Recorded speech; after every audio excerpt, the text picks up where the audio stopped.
രൂപയുടെ മൂല്യം കുറയുന്നു എന്നും പറഞ്ഞ് വീഡിയോ ചെയ്യാൻ പറഞ്ഞു. പക്ഷെ ഞാൻ എന്തിനാ വീഡിയോ ചെയ്യണേ?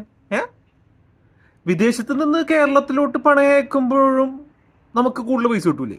പിന്നെ എന്തിനാണ് എനിക്കത് ഭ്രാന്താ? അത് ഇന്ത്യയിലുള്ളവർ ചെയ്താൽ മതി. ആ വീഡിയോ എനിക്കുള്ള വീഡിയോ അല്ല, അത് നിങ്ങൾക്കുള്ള വീഡിയോ ആണ്. ഇപ്പം എത്രയാണ്? 89 കണ്ടു അല്ലേ? $1 ഇസിക്വൽ ടു 89 രൂപ.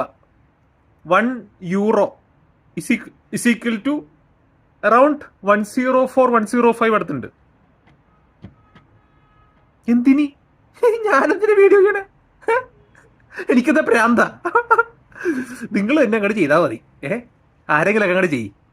ഞാൻ ചെയ്യേണ്ട കാര്യമൊന്നുമില്ല. പിന്നെ ഞാനെന്ന് ചെയ്യാൻ ഉദ്ദേശിച്ചതായിരുന്നില്ല. പക്ഷെ മറ്റേത് ലീഗൽ ഫ്രെയിം വർക്കിൽ എനിക്ക് അവതരിപ്പിക്കാൻ പറ്റൂല. അത് വലിയ പ്രശ്നമാണ്. അപ്പം അത് ശരിയാവില്ല. പാർട്ട് 2 ഇല്ല. Part 2 cancel. ആ ലീഗൽ ഫ്രെയിം വർക്കിൽ നിന്നുകൊണ്ട് ഇപ്പോൾ ചെയ്യാൻ പറ്റില്ല. കാരണം കഴിഞ്ഞ ദിവസം ഒരു നിയമം വന്നായിരുന്നു. അത് പ്രകാരം എനിക്കത് പുറത്തു പറയാൻ പറ്റില്ല. Sorry guys. അപ്പോൾ പാർട്ട് 2 ഇല്ല. Part 2 cancel. തൽക്കാലം ഇന്ന് രൂപയുടെ മൂല്യം നിങ്ങൾ ആരെങ്കിലും ചെയ്യും, ഞാൻ ചെയ്യൂല. രൂപയുടെ മൂല്യം കുറഞ്ഞാലും നമുക്ക് പ്രശ്നമില്ല.